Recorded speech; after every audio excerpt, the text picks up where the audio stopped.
Hello, everybody. I'm Howie Hawkins. I was the Green Party and the Socialist Party's candidate for president in 2020. And this podcast, Green Socialist Notes, is about continuing to educate and advocate for the eco-socialist program that we ran on. So I'm going to talk a lot about crime, white-collar crime today. We had a decision by the judge or lawyer that was appointed to replace Fani Willis in that Trump election theft case in Georgia. And that lawyer appointed himself and immediately went to court to get the case dismissed. And the judge ordered it dismissed. Now, we all heard the recording of Donald Trump pressuring Georgia Secretary of State Brad Raffensperger to find him another 11,780 votes so he could win Georgia in the 2020 presidential election. I mean, I don't know why it's so hard to get a conviction, but Trump is obviously guilty and he's getting away with another crime. And going forward, I mean, we really got to watch out for election fixing in 2026. We got this partisan gerrymandering going on, started by Texas. California responded. Other Republican states are responding. And this is where the politicians draw the election lines to elect their party's people to Congress. And of course, we have a remedy for that. It's called proportional representation, multi-member districts, election by proportional ranked choice voting. There's a bill in Congress to do that, although the damn progressives have not got behind it. It's only got 9 co-sponsors, but there's a solution to this nonsense. Instead, the Republicans are probably going to come out with a net gain by 2026, although that's still up in the air. And then you've got the ongoing suppression of working class and minority votes. They've gutted the Voting Rights Act. They're pushing stricter ID requirements like photo ID or birth certificates in order to vote, restriction on mail-in voting. And then they've done this many times, and we can expect it again. They'll spread misinformation about the voting process, like telling people you don't have to vote on election day or the election day has been changed. They just spread nonsense like that. And all these false narratives about election integrity and election rigging undermine public confidence and therefore participation. People think it's rigged. Why should I be a sucker? And all that is part of the Republican game plan. And then backing that up is the potential for voter intimidation, federal troops at polling places, violence by far-right militants. And then Trump has threatened and may invoke the Insurrection Act to seize ballot boxes and then announce phony results. Remember, General Michael Flynn advocated that after 2020. He's the QAnon crazy that was convicted of lying to the FBI about his covert contact with Russian leaders while he was Trump's first national security advisor. And he was convicted and then Trump pardoned him. So, you know, another white collar or security criminal got away with it. And then we got more Trump crimes. Immigration. I mean, you've seen it on TV. ICE and Border Patrol, thugs roughing people up, detaining people unlawfully, including immigrants at immigration courts where people are going through the proper process to remain in this country. They've been detaining citizens. They know they're detaining citizens, but they got to get their numbers up to please Trump and Stephen Miller. They're detaining children and separating them from their families on a greater scale than ever before. And Trump says now he wants to ban immigration from so-called third world countries. That means anybody who's not white. It's illegal racial profiling, but that's immigration is just a atrocity. And then we got Venezuela. We just learned that Pete Hegseth, the Secretary of War, as he calls himself, ordered the murder of 2 survivors of the first boat strike. It was his direct orders. He said, kill them all. That's a war crime. If people, they weren't even combatants, but combatants who surrendered or are incapacitated, you take them as prisoners of war. And of course, this is all different than in the past when we suspected drug, importation. We would stop the boat, search it, and if there was drugs, then detain and charge the people on the boat.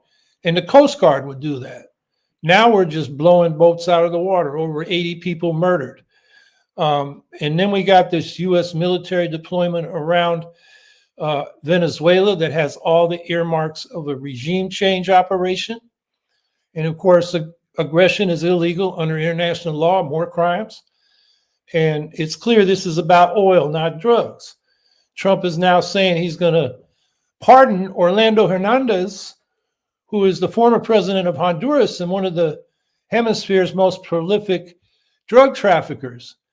And he was sentenced to 45 years in prison by U.S. courts for drug trafficking. And now Trump says he's going to pardon him. And of course, it's not about the drugs, it's about the oil. Venezuela has the world's largest oil reserves. And right-wing Venezuelans who regime change would hand power over to are ready to give it away to U.S. oil companies in return for their own piece of the action. Now, Maduro is corrupt and authoritarian. He stole the last election. But the Green and Socialist left in Venezuela will tell you that. But they oppose U.S. military intervention. They want to change Venezuela themselves, and they certainly don't trust the U.S. to come in and do it. So just criminal activity after criminal activity. Then let's go to Ukraine. We got news this week that Steve Witkoff, who's Trump's real estate and golfing buddy, coached Putin advisor Yuri Ushakov on how to talk to Trump about a Ukraine peace deal. And this took place in late August and led to Putin calling Trump right before Zelensky was going to meet with Trump.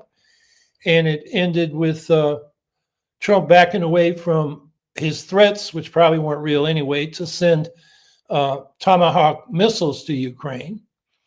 Because Trump policy all along has been to put all the pressure on Ukraine and none on Russia. And of course, Witkoff advised Ushakov to butter up Trump with all kinds of praises, just grovel before Trump, praise him about the Middle East agreement, and then tell Trump that Putin wants peace against all the evidence of Russia's nearly 4-year offensive and maximum demands that would undermine Ukraine's sovereignty, territorial integrity, and ability to defend itself. And this call was also right after Kirill Dmitriev and Steve Witkoff with Jared Kushner met in Miami to come up with a peace deal. And sure enough, that 28-point peace plan, the U.S. claims to have authored, it was actually offered by the Russians. And it's pretty clear. You look at the text and it has a number of telltale signs of literal translation of words by probably machine translation into English from the original Russian. And a lot of people have pointed this out. It's why a lot of people call this plan the dimwit plan after Dmitriev and Witkoff. And then both the plan and these phone calls were leaked. And most analysts believe Dmitriev leaked the plan, forcing the U.S. to own it, forcing the U.S.'s hand. And now who leaked the phone calls is a mystery. It could have been leaked by parts of American intelligence who are upset with Trump's capitulation to Putin, or by a European intelligence agency for the same reason. Others suggest that Russia might have leaked it to test Trump on whether he'll back Witkoff all the way, and therefore the Russians can, take his word for it, which means Russia can keep pressuring its maximum demands to Witkoff, who keeps taking them back to Trump and saying, this is the peace plan. In any case, this 28 peace plan has all the earmarks of Trump, Witkoff, and Kushner's preoccupation with real estate and other business deals. It's all about land concessions, using Russian frozen assets for the reconstruction of the Russian-occupied territories of Ukraine, with the U.S. getting a 50% cut in the profits from that, and generally lifting sanctions and reopening business with Russia for oil, gas, rare earth minerals, Arctic exploitation, and so forth. Now, Ukraine is not going to accept land concessions or limits on its military forces, which are in the plan. And Russia's not going to accept any peace deal because it wants Ukraine, not business opportunities. And as Putin said this week, Russia is ready to fight until the last Ukrainian dies.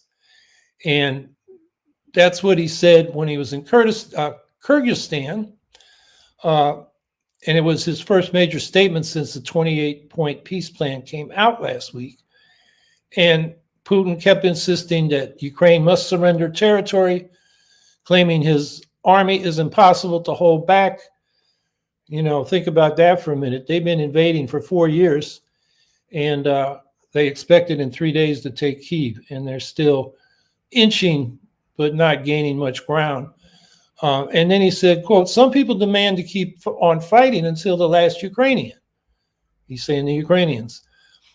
Russia is ready for that. If Ukrainian forces leave the territories they hold, then we will stop combat operations. If they don't, then we will achieve it by military means. So what's he saying? Ukraine has to retreat from its own land, or he'll keep killing them. It couldn't be clearer. And he's going to continue this war until Ukraine is conquered or he's defeated militarily in his invasion by Ukraine. So tomorrow, Zelensky's team is meeting with Kushner, Witkoff, and Marco Rubio, who's kind of on that side. He's been a little more favorable to Ukraine. And then those Americans, Kushner and Witkoff, but not Rubio, are going to Moscow to meet with Putin on Monday. And there's reporting that Witkoff is going to tell Putin that the U.S. is ready to recognize the Russian-occupied territories as Russian, which is blatant violation of international law. But I don't think there's going to be any deal. Russia won't stop until Ukraine stops it with more weapons provided by the Europeans, and Russian and oil gas sanctions are fully implemented, and the Russian military machine is defunded and defueled. Trump is not going to provide those weapons or the oil sanctions. So Russia's war of aggression is going to continue, and the Ukrainian people need our support. They're, as the grassroots, worker to worker solidarity. It's not coming from the U.S. state under Trump. And then Palestine is still genocide. Israel's still bombing Gaza and killing Palestinians. Some humanitarian aid is getting in, but it's far from sufficient to meet the basic needs in Gaza for food, water, and medicine. And then on the West Bank, Israeli Defense Force backed settler violence and occupation of Palestinian land and property continues. They're trying to ethnically cleanse the West Bank. And the U.S. still completely backs this Israeli genocide completely. And so what we need to be doing is continue to raise the demand for an arms embargo of Ukraine. As I've talked here many times, there's, the Senate had a vote. They got almost a quarter of the Senate, half the Democrats, to vote for the arms embargo. Now there's a bill in the House. It would take a discharge petition of a majority of the members of the House to, get it voted on. It's very unlikely, but we can press our congressional representatives on that and try to make this an issue in the midterms. And then we also need to keep pushing for this Uniting for Peace resolution that supervises the UN security, that supersedes the UN Security Council's colonial occupation plan that they voted for last week, with the shameful abstention of China and Russia letting it go forward. And that Uniting for Peace resolution that we're talking about is the one that would impose an arms embargo on Israel, international arms embargo, bring Israeli war criminals to justice through the International Criminal Court and the World Court, the International Court of Justice, and then send in an international protection force to protect the Palestinians from the Israelis. That's not the stabilization force that this resolution adopted on the UN Security Council calls for, because that they're stabilizing the status quo of colonial occupation, and the Israelis would be cooperating with them. Now, I've said, I think morally and legally, a protection force to protect the Palestinians militarily is certainly justified. I just question the military feasibility, given the nuclear armed fanatics who run the Israeli and U.S. governments. But we should keep pushing for that to move international opinion. So I forgot to mention a couple things that let's put in the chat. One is the Ukraine Solidarity Network statement called Oppose Trump's Surrender Plan for Ukraine. That goes into more detail. And then as far as the Uniting for Peace resolution, Craig Mokaber, who's been moving force beyond that, has a critique of the UN Security Council's occupation plan for colonial administration. And so you can read more about that there. He does a good job of deconstructing what the UN Security Council did, and at the end making the brief case for the Uniting for Peace resolution from the UN General Assembly, which would supersede what the Security Council did. So on the theme of crime, let's talk about corruption. We got a world that's increasingly ruled by gangster oligarchs, where organized crime and organized criminals have taken state power. And I would include Trump in the US in that category. And there's been a lot of attention in the last couple of weeks to this $100 million kickback scheme at Ukraine's state-owned nuclear power corporation. And, I would say that's good news. The good news is that Ukraine is rooting out this corruption. But we got a lot of self-styled anti-imperialists who are not consistent anti-imperialists, who oppose all imperialisms, including Russia and Ukraine. They only oppose U.S. imperialism. And it's clear that these hypocritical apologists for Russian imperialism are highlighting corruption in Ukraine in order to undermine support for Ukraine. But, to put this in perspective, it's estimated that military graft in Russia due to embezzlement, bribery, and kickbacks is over 120 billion. Ukraine 100 million, Russia 120 billion. That's 1,000 times bigger. So if these people are so concerned about corruption, they might start at home with Trump, but also talk about Russia. And we have an article entitled "Russia's Military Graft Purge is Destined to Fail." It's over a year old, but that's where I got the $200 billion figure for military graft in Russia. So we'll get that. There it is. We'll get that in the chat. So the fact that Ukraine is cracking down on this corruption is really a legacy of the 2014 Maidan revolution against corruption and for democracy. Those were the central themes. I mean, it was kicked off when Yanukovych, the Ukrainian president at that time, scuttled a trade deal with the EU and turned back to Russia, and people were upset about that. And then they got out and protested, and then Yanukovych set his goons in to bust up people, break heads. A lot of people were seriously injured. And then the demonstrations exploded.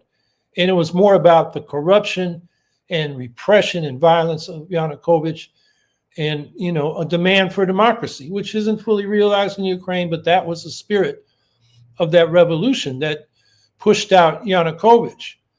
And I would say that is what provoked Putin to invade Ukraine, not NATO, as the phony anti-imperialists claim echoing Russian propaganda, because what Putin is really afraid of is the example of a democracy right next to Russia. And if you look at the Transparency International indexes of corruption, corruption is decreasing in the there it is in the chat.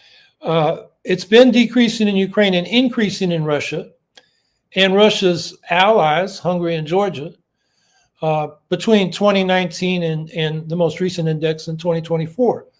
So according to those indexes, Zelensky's Ukraine improved its ranking among 180 countries from 126th to 104th, 2019 to 2024. So it's becoming less corrupt, and the index they use, its score improved from 30 in 2019 to 35 in 2024 out of a perfect score of 100. Not good, but it's getting better. In Putin's Russia, on the other hand, its rank went down from 137th in 2019 to 154th in 2024. And its index score declined from 28 to 22 out of 100. And then looking at Viktor Orban's Hungary, its rank declined from 70th to 87th, 2019 to 2024, and its index score declined from 44 to 41 out of 100. And then Bidzina Ivanishvili, who's the richest man in Georgia, the oligarch, his wealth is equal to about a quarter of Georgia's GDP. Its rank worsened from 44th to 53rd between 2019 and 24, and its score declined from 56 to 53 out of 100. So the corruption is worse. They haven't descended to Russia's, scale, but it's going in the wrong direction. And then let's just talk about the kind of corruption we're talking about. In Ukraine, before Zelensky, actually, there was another president, Poroshenko, in between. Viktor Yanukovych, before the Maidan revolution, Viktor Yanukovych was pro-Russia, and his mafia-like associates that were known as the family embezzled as much as $37 billion and stashed it in bank accounts and company shares around the world. That's 37 billion. That's 1,000 times more than million, the 100 million we're now talking about in the Ukraine scandal. So it was much bigger scale back then. And there's a famous, now it's a public museum to corruption in Ukraine, the Mezhira mansion that Yanukovych put together, which was a monument to Trump-like garishness.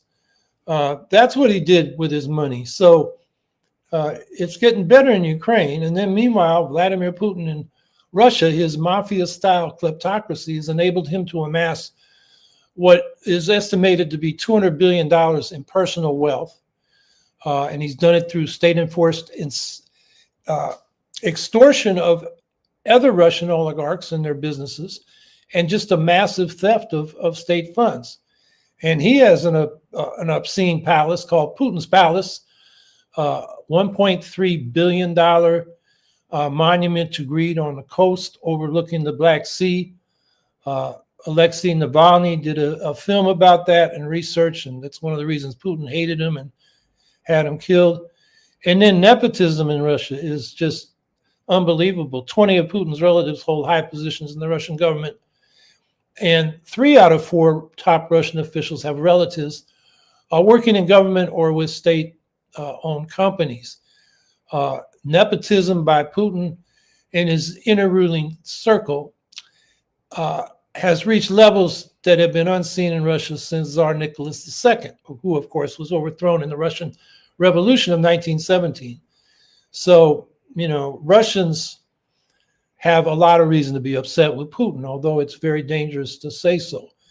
And then, of course, Viktor Orban in Hungary, his graft is much more mundane. It's, public procurement corruption that steers businesses to his relatives and political cronies. One of the things they're doing is investing some of that wealth in a sumptuous castle, palace, and family compound, which has a lot of people in Hungary upset. Orban's going to have a hard time winning his re-election in the spring. Hungarians are getting upset with him. And then this guy Budzani Ivanishvili in Georgia, as he's, as I pointed out, his wealth is about equal to a third of Georgia's GDP. It's worth more than $7 billion. He initially made his billions in Russia during the violent scramble for privatized state assets in the 1990s, where he acquired major metals and banking assets. For the last dozen years, he's ruled Georgia through his Georgia Dream Party and has further enriched himself and consolidated a ruling circle around him with corrupt sweetheart deals to steer government contracts to him, his family, and his political allies. And as he's moved Georgia into political alignment with Russia, he's been cracking down on the massive pro-democracy protests against his moves, which have been going on for over a year since the rigged election that put his Georgia Dream Party back in power in 2024. And as I've talked about here, I was there when that happened and saw some of the initial demonstrations. And meanwhile, he's maintained his ties to Russia. Him and his wife own $15 million home and a large plot of land in the city of Moscow. So, the repression is getting worse. Georgia's now banning opposition parties and throwing protesters in jail en masse to consolidate authoritarian one-party rule. So the common pattern here is these right-wing authoritarians aligned with Russian imperialism are engaged in organized crime to enforce their rule and enrich themselves. And of course, they support the Russian invasion of Ukraine because Ukraine, if it can keep reducing corruption and be an example of democracy, are a threat to these kleptocratic oligarchies. But let's, look at America, because there's a lot of corruption over there. It's a massive problem here now, especially with Trump in office. If we're offended by corruption in Ukraine or Russia, maybe we should start fighting it at home. Think about it. Trump has a rap sheet that includes 34 felony convictions for criminal tax fraud and falsifying business records, dozens of charges for election interference, stealing classified documents, and innumerable conflicts of interest, patronage, and favoritism, including favors to donors and appointments of business associates to government posts. And he's basically got away with all this. He now has immunity from any criminal charges for official acts as president, thanks to the Supreme Court stacked with people he appointed. So he's doing things now like he's demanding Department of Justice just pay him $230 million in damages for the prior federal investigations of his crimes. He's just saying, hand me $230 million. I'm president and you work for me. He's used his presidential platform and tariff manipulations in pump and dump schemes with his Strump meme coin. And Trump and his buddy Stephen Witkoff and their sons have used influence peddling to get billions of dollars of investments in the stable coin called USD1 from World Liberty Financial, in which the Trumps and the Witkoffs are major owners. They solicit investments from wealthy investors around the world. And it's influence peddling because they promise access to the president, like the UAE giving $2 billion or investing $2 billion in this stable coin, and expecting favors in return. And by September, these crypto coins had added $2 billion to Trump's personal wealth, and hundreds of millions to his son's wealth since he took office. And then in September, in one day, when they issued that World Liberty Financial coin, another cryptocurrency, the Trump family made $5 billion in a day. Now, some of that's gone down. That was paper profit. The value of the coin has gone down. But, this is basically white-collar crime being effectively legalized in America. And Trump's other policies are permitting this. The ubiquitous predatory lending and financial frauds by America's biggest banks that instigated the Great Recession of 2008 and the foreclosure theft of millions of Americans' homes, that led to only one banker being jailed for financial frauds, compared to 46 that were jailed in other countries. So, as we say, the banks got bailed out and we got sold out. This is before Trump came in. Now, millions of homeowners are renting their homes from Wall Street hedge funds, homes they used to own. And then in the administration, Trump has completely gutted white-collar crime enforcement. He's fired inspectors generals in most of the federal agencies. He's completely defunded white-collar crime, investigative, and prosecutorial agencies. And he's directed the FBI and the Justice Department to focus on deporting immigrants and ignore public corruption, money laundering, crypto frauds, and foreign bribery. This is U.S. policy now. So white-collar crime has a green light. And, you know, it should be clear to all the apologists for Russian imperialism or highlighting corruption in Ukraine. They're doing that to undermine support for Ukraine. And they fashion themselves as anti-imperialists, but they're not consistent. They only oppose U.S. imperialism. You know, well, fine. As Karl Liebknecht, the famous German leftist anti-imperialist during World War I famously said, the main enemy is at home. So if these phony anti-imperialists who attack Ukraine, a victim of imperialism, were really concerned with corruption, they would be spending their energy fighting corruption that the kleptocratic oligarchs of the Trump administration are doing to serve that class and themselves. So we got a big job ahead of us. So I'll stop there and see what your questions and comments are.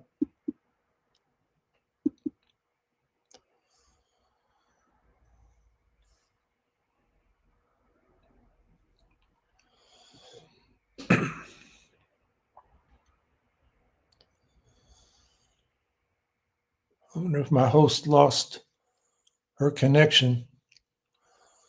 Well, I'll look and see what she starred. B.D. Dimmitt, we're missing any means of bringing the wanted war criminals to the ICC. Well, the ICC has taken action. They've got arrest warrants out for Netanyahu and a couple of his right-wing coalition partners. They got arrest warrants out for Putin and his children's rights, what a name, commissioner, for abducting tens of thousands of Ukrainian children to Russia. They got another 4 arrest warrants out for top military leaders of Russia for targeting bombing at civilians and civilian infrastructure. So the International Criminal Court, the question is, the problem is the U.S. does not abide by those decisions. I forget the exact status, but we originally signed on and then we sort of amended that by saying we're not obligated to enforce its rulings. So Netanyahu and Putin come to the United States. Well, Putin didn't. Did he? No, he didn't. But yeah, he did. He was in Alaska. You know, so the U.S. doesn't enforce these arrest warrants. And that's, you know, what a different administration could do. It could abide by those decisions by the International Criminal Court. And I think we need to support that.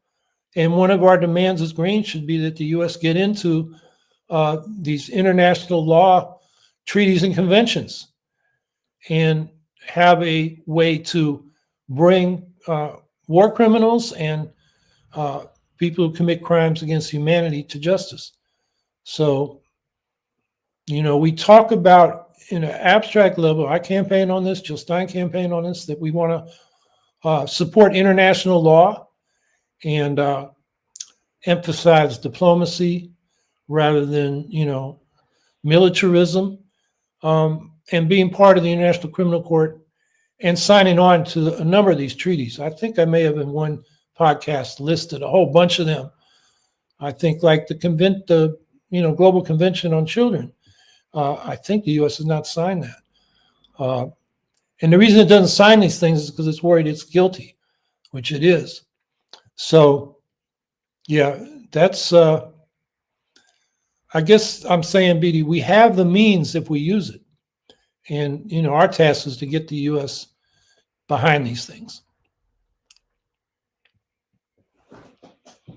Scout 164, Howie, I had questions I asked last week but didn't get answered.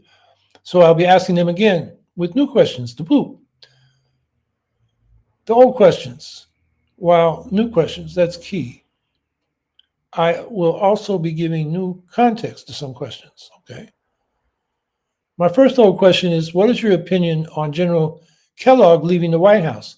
Feels as if he was a decoy and was fired or resigned because Ukraine doesn't want to help, Trump doesn't want to help Ukraine. Yeah, you're right. You answered your own question. I agree with you. Kellogg has been set aside because he actually had some sympathy for the Ukrainians. And Trump doesn't care about them. All he wants is a deal to get to a ceasefire. He doesn't care what the terms are, as long as he can say he got it. And as long as there's side deals for business. And that's what the minerals deal that they imposed on Ukraine was about. That's what Chevron getting permission to go back into Russia by Putin's decree when they met in Alaska. That's what that's about.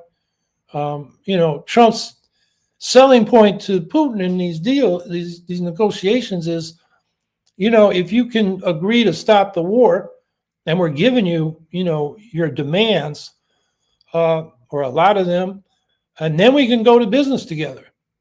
But I think Putin's more interested in Ukraine than in business.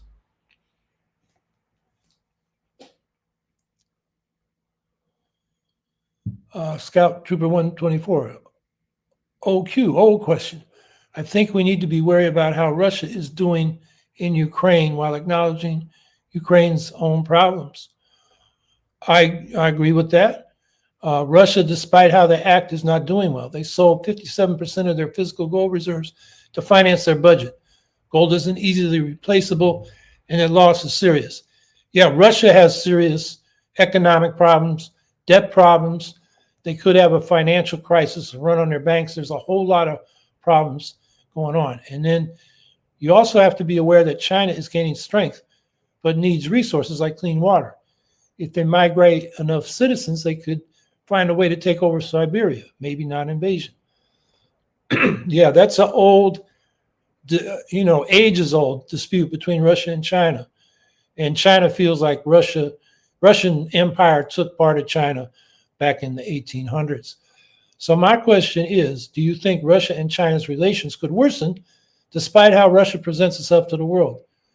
I saw Paul Wahlberg's video on the subject. I did not see the video, but I think Russia is really now a client of China. It's dependent on China for military components, for its weapons.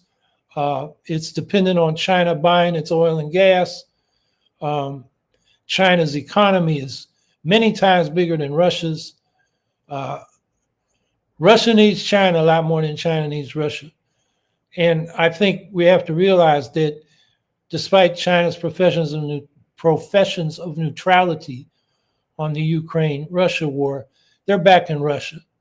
And but that makes Russia all the more dependent on them.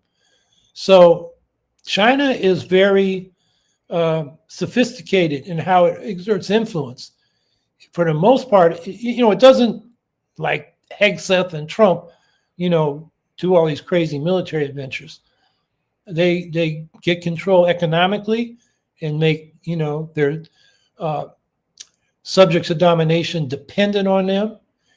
And the one exception to that may be Taiwan, but I think China hopes to make Taiwan capitulate to their rule by things like economic connections, and if they have to, an embargo rather than military invasion. But we'll see. That's sort of been a thing for a long time. I mean, the Chinese Communist Party, until World War II, said, Taiwan, Tibet, that Western province, forgetting how to, Xinjiang, where the Uyghurs are, have the right to self-determination. That changed when they took power in 1948. But, just talking about Taiwan for a minute, it was only briefly, I think, a Chinese province in the Qing dynasty. And it has its own indigenous population. And many of the Han Chinese who came over in different ways of migration, saw themselves as Taiwanese, not part of the Chinese mainland government. And so, and I think, their democracy has made great progress. They overthrew the dictatorship of Chiang Kai-shek and his heirs in the 1980s. They instituted single-payer health care in the 1990s. I mean, they're much more progressive and well-governed than the United States. And it would be a shame to see that democracy swallowed up by Chinese one-party state. Vicky Corden, Trump and his enabler, Stephen Miller, are talking about revoking U.S. citizenship for naturalized citizens. Yeah, it's just pure white nationalist, racist bullshit. And these people have to be removed from power. And, 2028, I think they're going to get slaughtered in 2026. Trump's approval ratings are in the toilet. The only time they were lower by a couple points was right after the attempted, the attack on the Capitol when they were certifying the election in 2021, early 2021, January 6th. So, yeah, Trump is going down. The Democrats are probably going to take over at least the House, which will, put a little bit of constraint on Trump. But the problem for us is the Democrats don't have solutions. They're corporate neoliberals.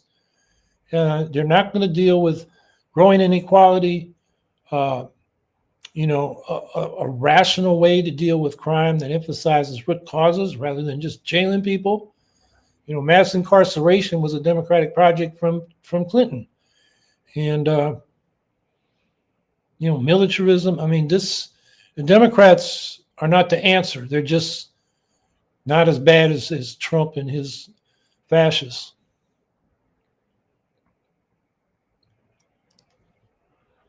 B.D. Dimmitt, do you see potential future in Al Green's move? Title says much of it. Are you referring to he says he intends to keep dropping articles of impeachment one after another. Well, it can't happen while Johnson is the speaker, but if the Democrats take the House back in 2026, it'll be interesting to see if, Al Green's articles of impeachment are taken up by the Democrats. I'm not optimistic they will. The way the Democrats have dealt with the Trump fascists is to accommodate and compromise with them, like Biden saying we need bipartisanship when the party he wanted to do bipartisanship was trying to overthrow his 2020 election. The right has to be defeated, not compromised with. So I don't think Al Green has enough support in the Democratic caucus to move forward on impeachment. Although the grounds for impeaching Trump, as Al Green is doing, he's dropping articles of impeachment one after another because they keep happening. So I think what he's doing is good. I'm just skeptical a Democratic House will follow through.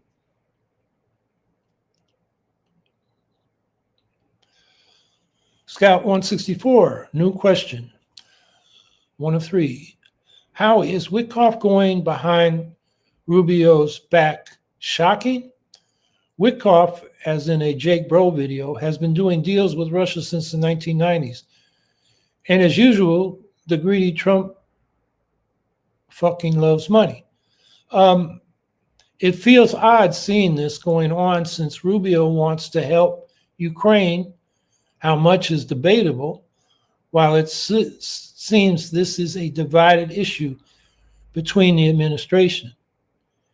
Since Witkoff's plan is supported by Vance, do you agree with the idea, as said in the Jake Bro video, that there's a rivalry between Vance and Rubio of who will run MAGA once Trump dies? Yes, I think that's basically what's going on.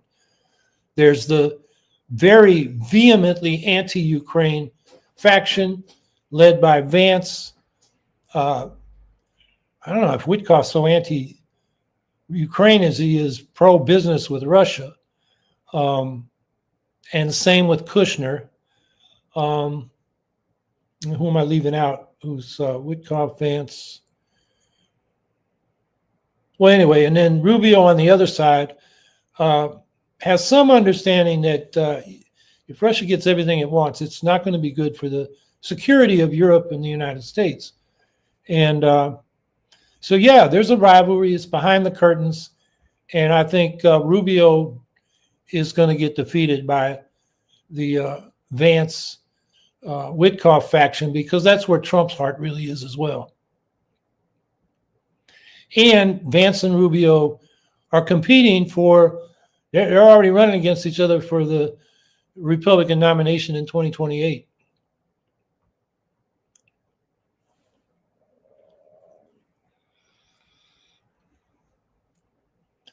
Vicky Corden.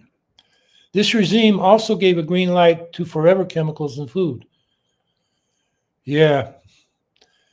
And to unlimited fossil fuels for energy development. I mean, there's just that's just so stupid from even a U.S. imperialist point of view. You're handing all the clean energy technologies over to China, who is, cornering the market for them.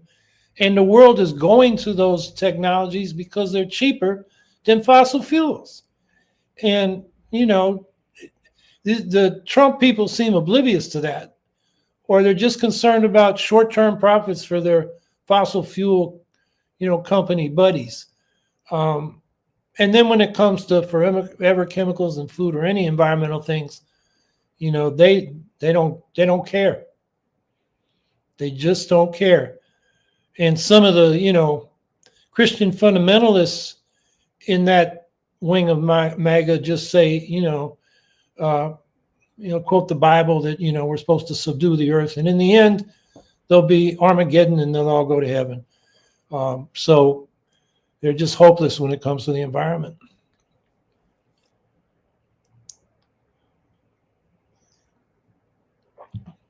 B.D. Dimmitt. Over the next year, perhaps forcing the GOP House members to go on record as opposing the impeachment on premise after premise is not going to help those facing re-election in the midterms, is it? Yes, the Democrats, if they wanted to make it an issue, although I don't see how the impeachment issue is going to become an issue in the midterms, because, Speaker Johnson's just not going to let it, move toward the floor. And I don't see the Democrats lining up with Al Green on it. Democratic candidates could make it an issue, or Green candidates. Do you support Al Green's articles of impeachment, this article or that article? And you could, force GOP, and if you're Green, force Democratic candidates to go on record. I think that is a way we could use Al Green's articles of impeachment. No doubt about that. I just don't see the Democrats really campaigning on that.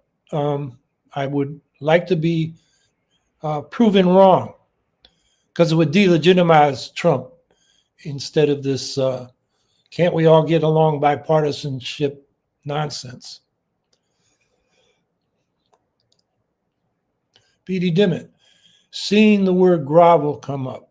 Lately, I've been thinking, make Argentina grovel again, though it appears that path was already being taken. Yeah, I don't know if Argentina is groveling to get those subsidies. I think Trump wants to give them to him because Milei is a right winger like he is.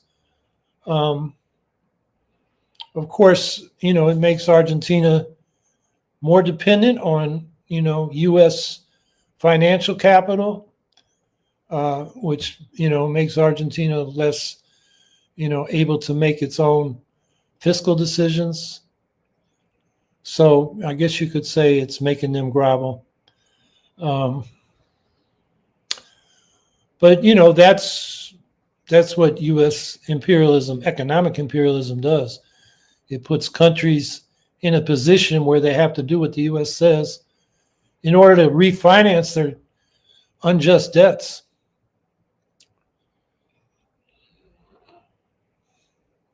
Steve Shapiro, you might want to consider having Medea Benjamin from Code Pink on to discuss Ukraine.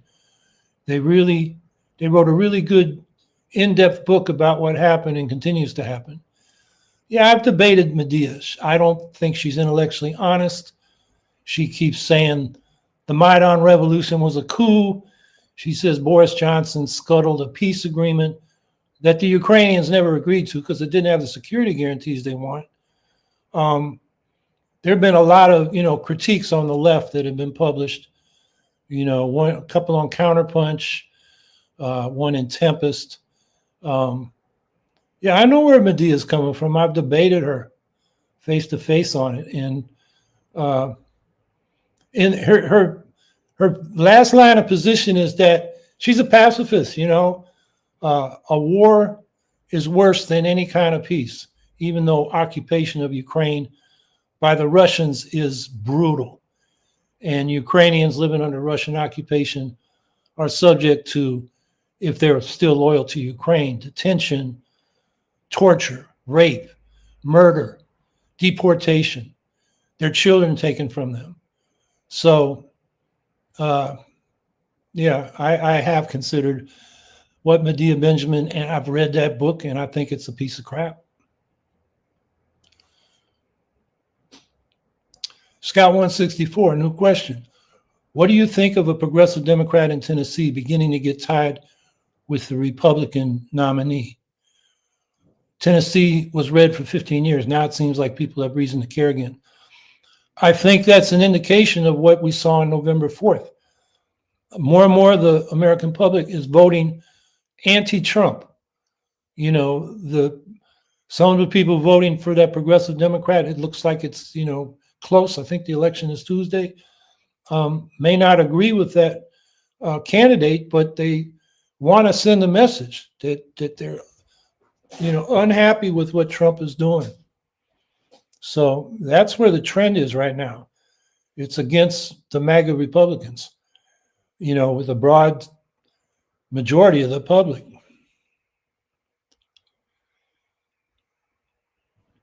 B.D. Dimmitt, as potential interviewees go, how do you feel about Lenora Fulani? Is she still around?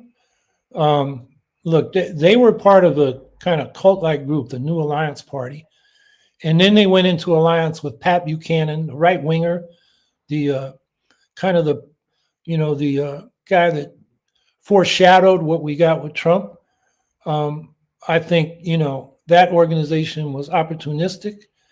And, the remnants of it these days are pushing, for these open primaries, which destroy parties. They call them open primaries. They're nonpartisan primaries, so that parties no longer control their own nominees. So, I haven't heard from Lenora Fulani in a long time. So at the time, when she was a presidential candidate, I thought they were deceptive. I mean, at one point they were going around calling themselves this is in the 80s, the Rainbow Alliance, and they go door to door and ask for money. And people thought they were given to the Rainbow Coalition of Jesse Jackson.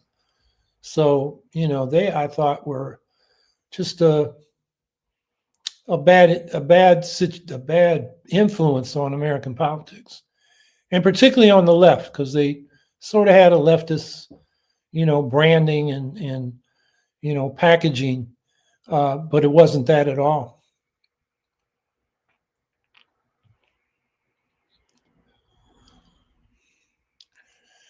Andrew Hager, I don't know about you guys, but thinking about the extreme levels of authoritarianism that may come sooner than we expect is enough to make me piss my pants in unbridled fear. Yeah, I think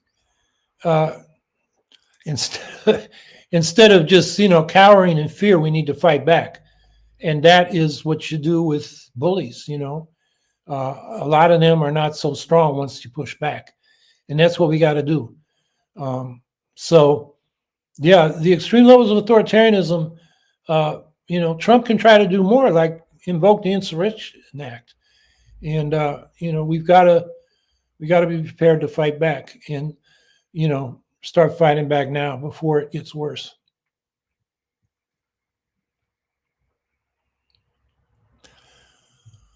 Scout 164, new question. What can we do to protect kids from being harmed if PDF files get caught, pedophiles get caught? The question disappeared.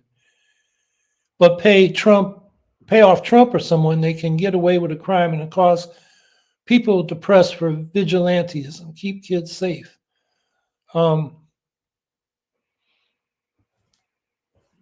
Yeah, well, what we got to do is enforce the laws to protect kids. And I don't know of pedophiles getting away, except at the very elite levels like Epstein and the people around him. And we'll see what comes out of these Epstein files, how much actually come out.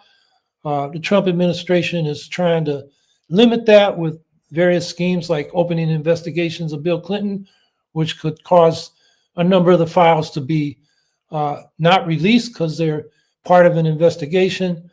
The Trump administration, FBI, and the Justice Department are going through them, and I forget the deadline, but it was 30 days from when the decision was made when the House passed that, release the Epstein files bill that, that period is coming to an end. So, some have leaked. We'll see what more comes out. But, my concern there is the people getting away with it are these elites.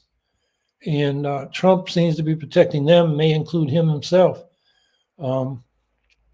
So that's something we should keep pushing for, get those files released. And when at the local level, at least I can speak to my area in central New York. People that have abused children in various ways, from sexual abuse to child pornography, their cases being charged on a regular basis. So that part of the system, at least from what I can see here, seems to be working. It's the elites that are maybe getting away with it.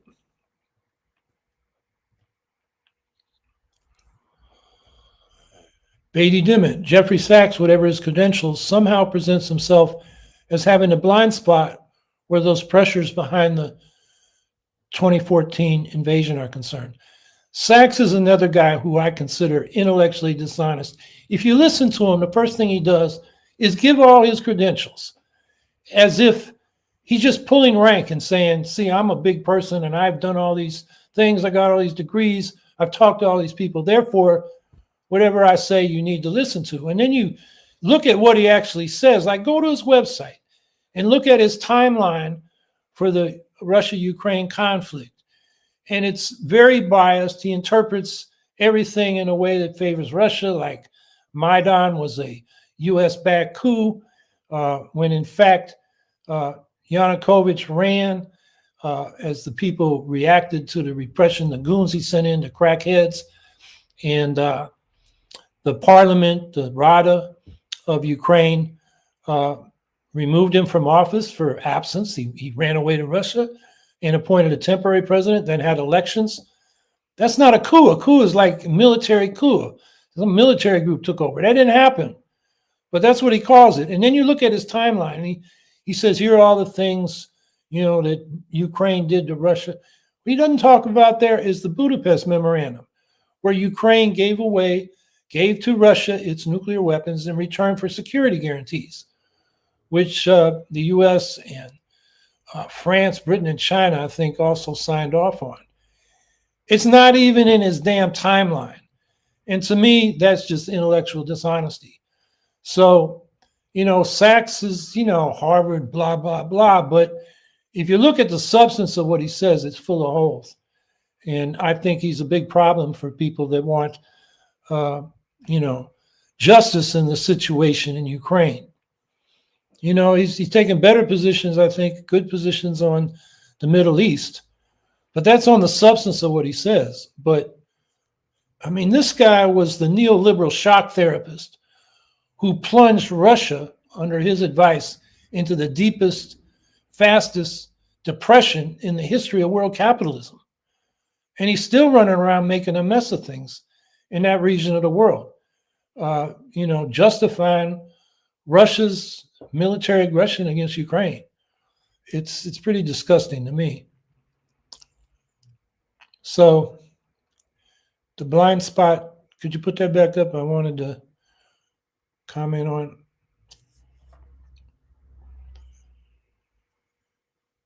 Presents itself having a blind spot where those pressures behind the 2014 invasion are concerned. Yeah, I guess that refers, he says NATO provoked it. No, the revolution in Ukraine provoked it. Biden didn't want a democratic example next to him in Ukraine when he's repressing the democratic opposition in Russia. And he really began to crack down after the 2012 protests over the elections. There are cases where, opposition, including left candidates, won, and then they that was with the paper ballots, and then they count the electronic ballots, and somehow Putin's party always wins when there's when it's at stake.